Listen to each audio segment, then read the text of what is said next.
So this next guy, I happen to know personally. I don't remember the year that I was on the court, on the Spurs court, and I see this guy sitting in the front row with a sign that said, I want to say it was like, Jesus loves the Spurs? Was that maybe your first sign, Cord? I don't remember. But what was the sign? Jesus loves the Spurs. And I was like, I like this dude. That's a good bit. I wish I would have thought of that. But ladies and gentlemen, you know him, you love him, Cord Maldonado, otherwise known as Spurs Jesus.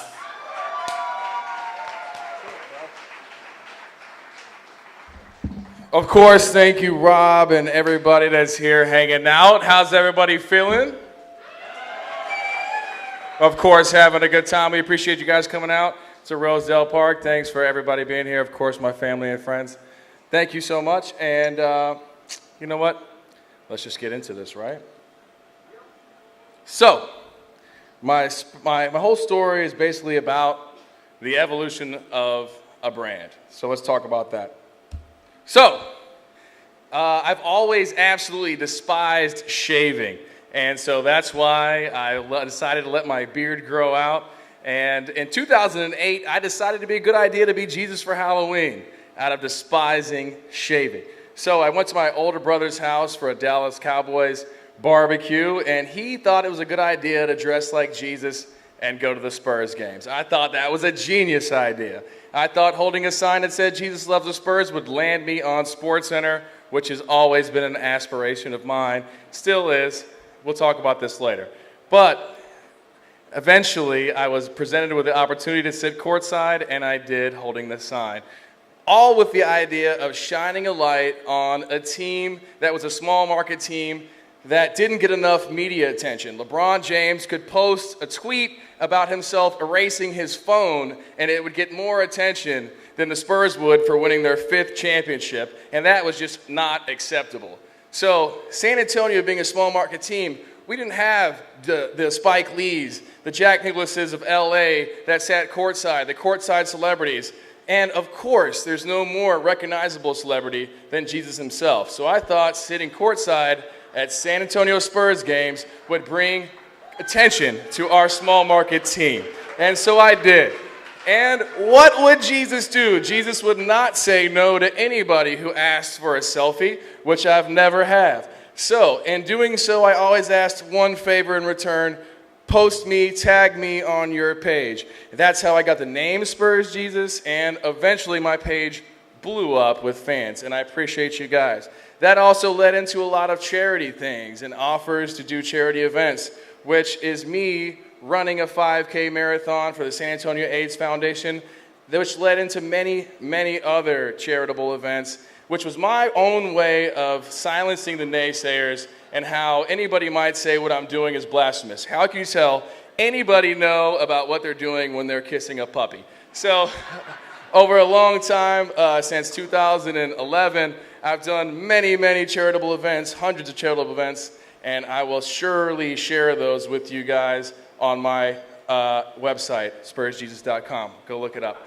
But another thing I did to promote my charitable events was not saying no to anything. I never said no. If you asked me to be on your TV show or your radio show, sure, I said yes, because what that helped me do, open my brand up to a new audience of people, a whole new avenue of followers and folks, as well as collaborating with local artists, entrepreneurs, and business owners, which came up with products and sunglasses and t-shirts and hats and all sorts of stuff like that.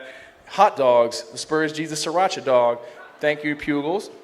And so these are all catalysts that helped me grow my brand to the next level. Sitting courtside for the championship when we won it in 2014 was a great way to really get my brand out there, a great memory, something I checked off my bucket list. But I got to sit next to LeBron James and have dialogue with him, and that ended up leading into my brand growing even bigger and bigger, which led me into meeting lots of other local celebrities, beyond, even celebrities beyond San Antonio, which without growing my brand, there's no way I could have met these amazing people and grow my brand by opening myself to their networks. as I got products and teamed with local celebrities, sometimes we didn't necessarily realize that there's copyright infringement. And you know what happens there? The NBA puts you under a microscope and finds out that maybe you said "Go Spurs Go" on a t-shirt and you shouldn't have done that. And that shut down my Facebook page. So I sat courtside, held a sign that said "Jesus loves the Spurs." Facebook, I forgive you, and they forgave that. Another way that I got tied into the San Antonio community is I created a Facebook medal, and a Fiesta medal, and of course, Fiesta is a definite local staple, which helped me grow my brand. The biggest thing that's happened is catching this guy who tried to break into my home on the San Antonio Riverwalk. Of course, I chased him down, tackled him, and held him down. And this story of Jesus says, "Thou shalt not steal," went worldwide viral. That helped me a lot.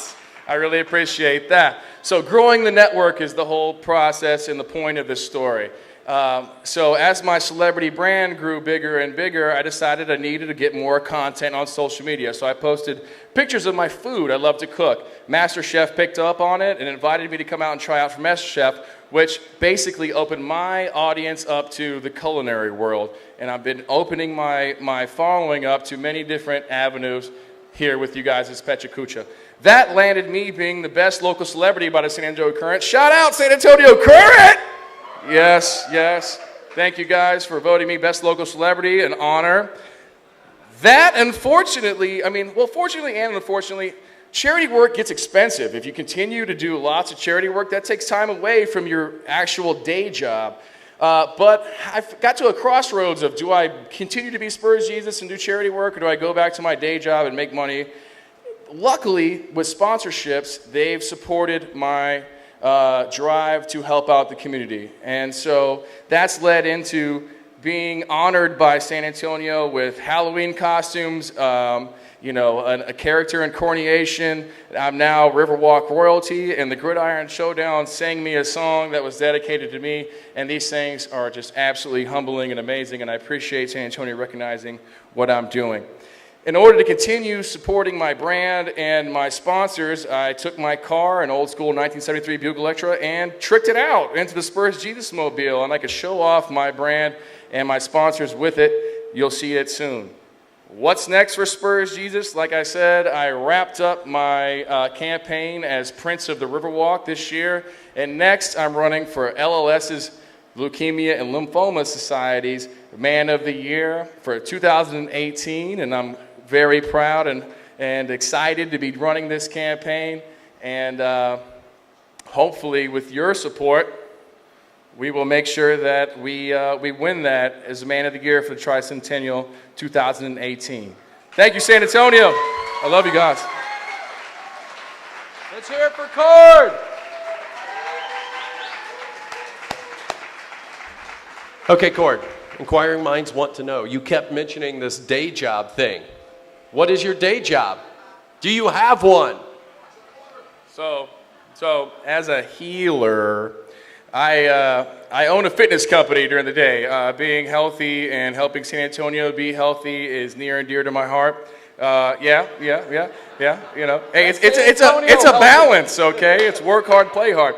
But you guys understand, being health conscious is very important. I own a fitness company. I struggled with my own weight issues growing up, and I'm proud to have combated that. Recently, I tore my Achilles tendon and now have to go through the rehabilitation process, and fitness is very important. So I own my own fitness company, and we're going to do lots of important things to help out our city. Nice, and I knew that, but I wanted them to know. Okay, and so LLS Man of the Year, that raises a lot of money for that charity. How are you going to do that, man? How can we help? So we just went to the LLS Gala that just wrapped up and announced the winners for 2017, and I'm humbled and honored to, again, be running for Man of the Year for the LLS Man of the Year for the Tricentennial, San Antonio's 300th anniversary.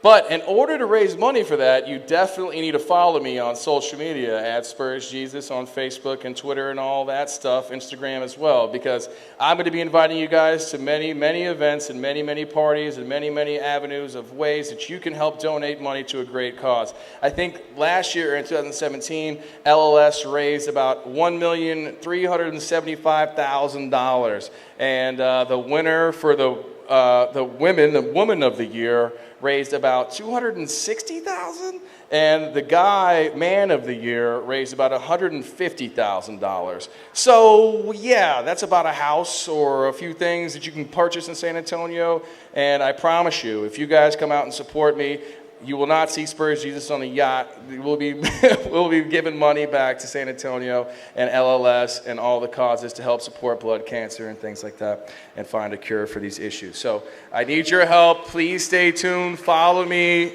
I promise I will do you right. Hey, this is a guy who gives back to the city. Let's hear it for Cord. Let's hear it for Rob.